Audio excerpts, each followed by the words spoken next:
Hello and welcome to বিদ্যার্থী। আমি শুভেন্দু সরকার, তোমাদের প্রত্যেককে বিদ্যার্থীর অনলাইন ক্লাসে, ইন্টারভিউ ক্লাসে ওয়েলকাম।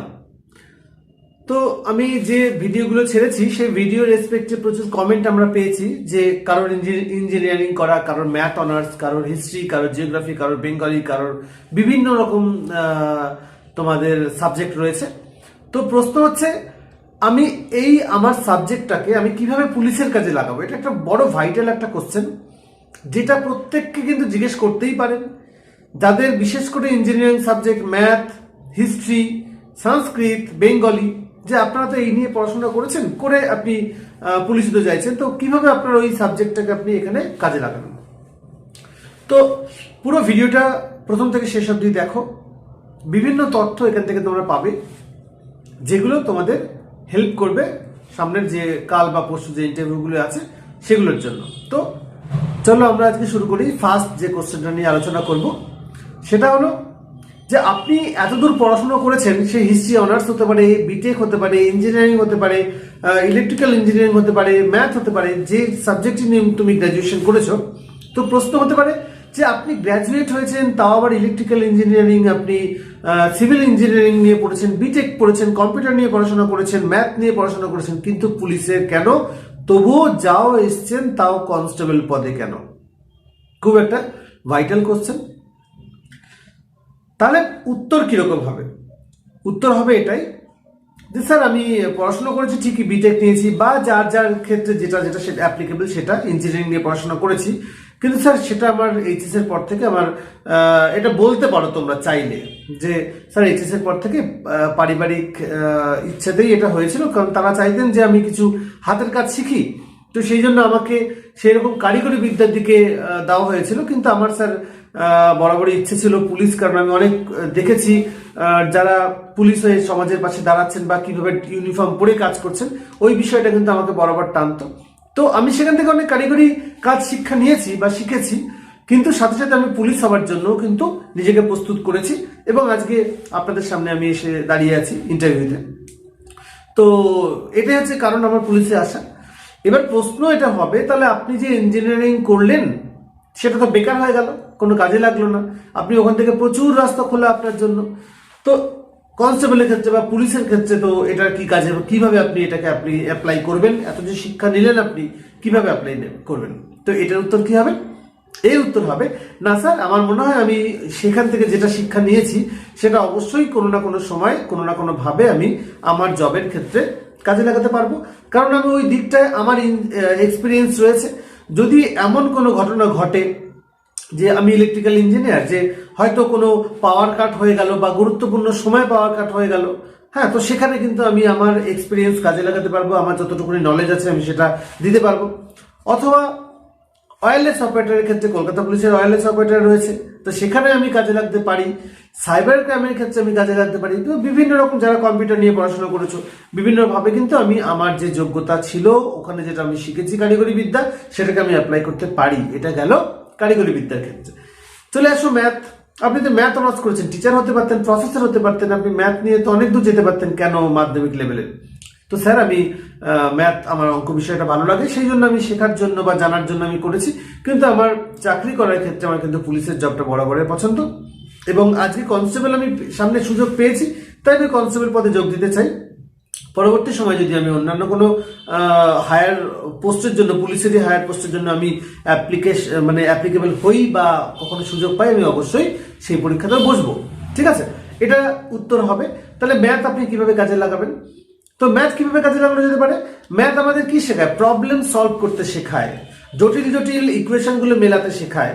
তো আমি যদি স্যার এই সুযোগটি পাই, তো পরবর্তীকালে আমি আমার উদ্বোধন কর্তৃপক্ষ, বা আমি যদি অদূর ভবিষ্যতে কোনো যোগ্যতা অর্জন করে আমি এসআই বা সাব ইন্সপেক্টর বা এটা হতে পারে ইন্সপেক্টর বা এসআই, তো যখন আমি দায়িত্ব পাবো নিজে কেস সলভ করার, তখন কিন্তু আমার এই সমস্যাগুলো সমাধান করার যে মানসিকতা, সেটা আমাকে ম্যাথ শিখিয়েছে, সেইটা আমি অভিজ্ঞতাটা আমি কাজে লাগাতে পারবো। তাছাড়া যদি কোনো হিসেবের ব্যাপার থাকে অফিসে, তাহলে সেটাও আমি ভালো করে করতে পারবো। তো এইভাবে তুমি লিঙ্ক করতে পারো।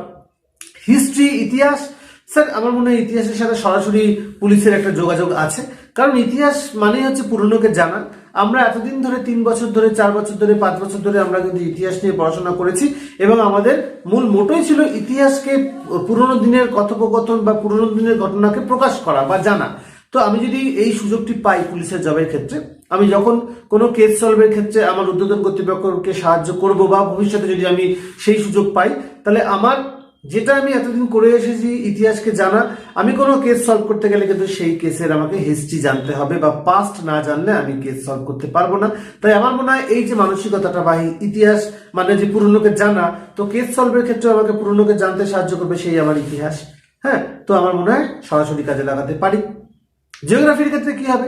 জিওগ্রাফি মানে কি? ভূগোল। ভূ মানে পৃথিবী গোল, আক্ষরিক অর্থ হচ্ছে পৃথিবী গোল।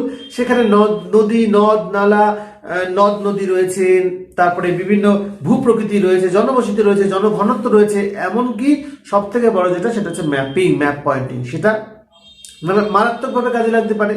তো আমি যদি স্যার এই সুযোগটি পাই, তাহলে আমি ম্যাপ পয়েন্টিং দিয়ে আমি সেটা আমার জবের ক্ষেত্রে কাজে লাগাতে পারি। আমি যেখানে পোস্টিং হবে আমার সেই জায়গাকার জনঘনত্ব, জনবসতি, মানুষের চারিত্রিক বৈশিষ্ট্য, হ্যাঁ, এবং সেইখানকার রাস্তাঘাট, নদ নদী সবকিছু আমি কিন্তু অতি সহজে আমার নখদর্পণে নিয়ে আসতে পারবো এবং এরিয়ার ম্যাপটাও আমার কিন্তু খুব সহজেই আমি বের করতে পারবো। তো এটা হচ্ছে জিওগ্রাফির একটা ভালো দিক তুমি যখন পুলিশ হবে তোমার ক্ষেত্রে। এবারে প্রশ্ন হচ্ছে বাংলা। বাংলা আপনি কিভাবে কাজে লাগাবেন? আপনার যদি বাংলা সাবজেক্ট হয় আপনি কিভাবে কাজে লাগাবেন? সব সাবজেক্টেরই যে ডিরেক্ট সম্পর্ক থাকবে এরকম তো নয়। তো তখন বলতে হবে স্যার বাংলার সরাসরি কোনো সম্পর্ক আছে বলে আমার মনে হয় না। তবে আমি এখান থেকে যেটা শিখেছি, আমি এখান থেকে সংস্কৃতি শিখেছি, আমার এখান থেকে ভাষা দক্ষতা শেখা আছে, ভাষার যে কালচারটা সেটা শেখা আছে। তো যাতে করে আমি মানুষের সাথে খুব সুন্দরভাবে কথোপকথন করতে পারবো, মানুষের সাথে ভালো করে মিশতে পারবো, আমার ভাষা আমাকে এই শিক্ষা দিয়েছে। তো এটা তোমার ভাষা জ্ঞানটা তোমার কাছে রয়েছে, তো এটা তুমি কাজে লাগাতে পারবে পুলিশের জবের ক্ষেত্রে। কোনো কিছুই ফেলনা নয়, সব কিছুই কিন্তু তুমি কাজে লাগাতে পারবে। ফিজিক্স, কেমিস্ট্রি বলো, সবই কাজে লাগাতে পারবে। ফিজিক্স ওয়্যারলেস অপারেটরের ক্ষেত্রে কাজে লাগাতে পারবে, বিভিন্ন যান্ত্রিক যে বিষয়গুলো তুমি কাজে লাগাতে পারবে। বায়োলজি বিভিন্ন দেখবে তোমরা কেস সলভ করতে গেলে দেখতে পাবে, যখন ধরো কোনো মার্ডার থেকে শুরু করে হ্যাঙ্গিং থেকে শুরু করে বিভিন্ন বায়োলজিক্যাল যে এফেক্টগুলো হয়েছে, হ্যাঁ, বা ড্যামেজগুলো হয়েছে, সেগুলো দেখলে কিন্তু তুমি বুঝতে পারবে যে এটা কি ধরনের মৃত্যু বা কতক্ষণ আগে ঘটেছে, বা তার মধ্যে এখনো প্রাণ আছে কিনা, বা কি করলে সেটা ভালো হবে। এই জিনিসগুলো কিন্তু তোমার একটু হলেও অন্যদের থেকে নলেজ একটু হলেও এই সেক্টরে তোমার বেশি হবে, তাই না? তো কেমিস্ট্রি বিভিন্ন কেমিক্যাল রিয়াকশন, যদি কোনো পয়জনের কেস হয়, তুমি পয়জনের যদি বোতল বা কন্টেনারটা থাকে, তুমি সেটা দেখে বুঝতে পারবে যে এটার মধ্যে কি কি কেমিক্যাল রিয়াকশন হয়েছে বা বিষ রিয়াকশন হয়েছে, সেটা দেখে এর পয়জন কতটা রয়েছে, এর কতটা মারাত্মক, সেই সমস্ত কিছু তুমি বুঝতে পারবে। অতএব, এবং তাছাড়া ফিজিক্স, কেমিস্ট্রি এগুলো থেকে তোমরা, বায়োলজি থেকে তোমরা অনেক ল্যাব করেছো। ল্যাব মানে হচ্ছে টিম ওয়ার্ক। স্যার এখানে আমরা একত্রিতভাবে দলবদ্ধভাবে বিভিন্ন কাজ করেছি, তাই আমার মনে হয় আমি ভবিষ্যতেও দলবদ্ধভাবে কাজ করতে পছন্দ করি এবং ভবিষ্যতেও আমি করব, যেটা আমাকে আমার সাবজেক্ট, আমার বিষয়টা নিয়ে আমি 3 বছর ঘেটেছি, সেখানে কিন্তু আমি এগুলো শিখেছি কিভাবে দলবদ্ধভাবে কাজ করতে হয়। অতএব আমার মনে হয় তোমরা সবগুলোই মোটামুটি পেলে, এবং এইভাবে উত্তরটা দেওয়ার চেষ্টা করো, একটু চিন্তা ভাবনা করার চেষ্টা করো। লাস্ট হচ্ছে সংস্কৃত যদি কারো থাকে। আমি অনেককে এমন পেয়েছি আমাদের মক ইন্টারভিউ ক্ষেত্রে, আমাদের যে ইন্টারভিউ ক্লাস চলছে সেই ইন্টারভিউ ক্ষেত্রেও কিন্তু আমরা এটা পেয়েছি যে কারো কারো রয়েছে সংস্কৃত।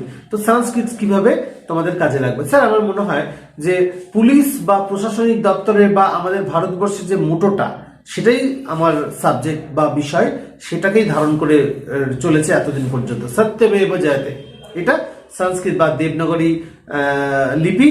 তো সেটাই আমার যে ভারতবর্ষের মোটো সেটা। কলকাতা পুলিশের মোটো কি? উইথ ইউ অলওয়েজ, মানে ভবতঃ সহ সর্বদা, এটা সংস্কৃত ল্যাঙ্গুয়েজ।